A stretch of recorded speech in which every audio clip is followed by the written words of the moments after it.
Hello my happy readers, it's Shedtime Stories with Issy. We are reading The Magical Advent Calendar, written by Fiona Simpson-Stober. Now it's the 22nd of December, which means it's day 22. Are you ready to turn the page? The Magical Advent Calendar, day 22. It was still dark when Ayria woke up this morning. She looked out of her window and stared at the sky. Today was the 22nd of December. Only 2 more days until Christmas Eve. Ayria had already broken up from school, so she didn't have to be up early. So it was a little bit silly that she was already awake. She thought to herself, "Well, I am awake. I might as well get up and see what is behind door number 22. She looked at her calendar and found door 22. On the front was a penguin. It looked so cute. Ayria had forgotten how cute penguins were, and she had to laugh as she remembered the family of penguins she had seen at Mother Nature's Christmas party. Ayria tucked her finger behind the door, and as if by magic, she fell backwards. A force stronger than anything she had ever felt before had thrown her to her bed. She stood up again and stared at her mirror. The calendar was nowhere to be seen, but her mirror started to glitter and to sparkle. She was mesmerized by the beauty of what she was seeing. She could hear little voices, but she couldn't see anyone. The colors were spectacular, like nothing she had seen before. The green was warm and soothing. She immediately felt calm. Then she looked again and could see tiny little flowers on the floor of the forest that was slowly emerging out of her mirror. A path started to flow towards her, out of her mirror and towards her feet, and then she heard that beautiful again. "Ayria, come on, I will show you the magic of Christmas." Slowly she walked towards her mirror. She just followed the path. Suddenly there was a wind behind her and she fell into a spiral. It was so exciting. It felt like being at the fair. She was screaming and laughing, and then with one almighty bump she landed on a bouncy mushroom. She looked at herself. Her clothes had changed. She was in the most adorable green dress with silver buttons. Her hair had matching ribbons, and her shoes were so shiny she could see her own reflection in them. They were her beautiful crystal snowflake shoes. It was freezing in Nashim today. Micky was waiting for Ayria with a big warm jacket. "Ayria, put this on. It is going to get colder where we are going." "Hi, Micky. Where are we going?" "Down to the bottom of the world." "The bottom of the world? You mean the South Pole?" "Yes, I guess. Somewhere close to the South Pole." Micky was on a snowmobile, but not like the ones we know. This one was charging itself with the same power cell, only much smaller than the train. It was so cool. Ayria climbed on the back and off they went. They glided over the snow and the ice, and she felt like she was travelling at the speed of light. She could hardly see anything. It was passing her by so quickly. Then Micky started to slow down. The sky was crystal blue. It was so beautiful that Ayria wished she could save the colour and take it with her. The sun was shining and it was reflecting off the snow. The air looked like it was filled with icicles. It was so cold that the air was actually frozen. They walked across the ice towards the edge where the ocean began.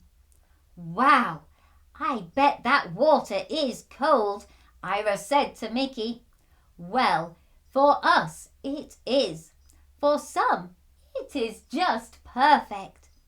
Micky whistled, and out of the water between the blocks of ice came about 20 penguins, one cuter than the next, all waving their little wings.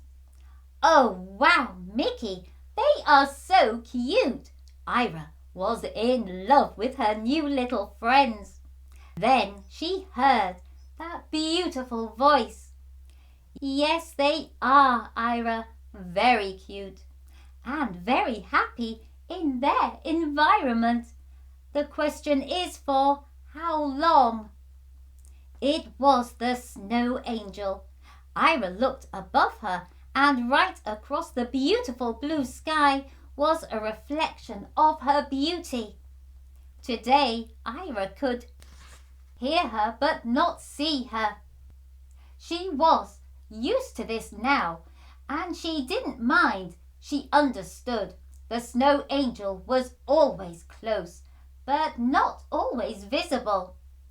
"Why will it not be for long?" Ayria asked.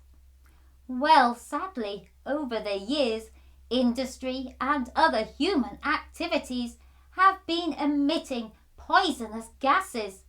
They have thinned and nearly destroyed the layer of ozone that protects your world, Earth. This is having quite a bad effect. These poor penguins are losing their natural living environment." "It is so beautiful here, Snow Angel. The reflection of the sun on the ice reminds me of Christmas lights. Thank you for sharing it with me. I will remember the penguins. I will look up what I can do about the ozone layer. Perhaps I can do a presentation about it at school. If people are aware of what their actions are doing, I am sure most of them will change their actions." "I hope so, Ayria. I hope that they are all as clever and as sensible as you are." With that, the snow angel merged back into the clouds, and the sunshine, and Ayria was left standing with Micky in the freezing cold. "Micky, I am freezing. Can we go?" "Yes, jump on, Ayria. I have just the place for you to warm up." Ayria jumped on Micky's snowmobile, and off they went. Again they glided at lightning speed over the ice.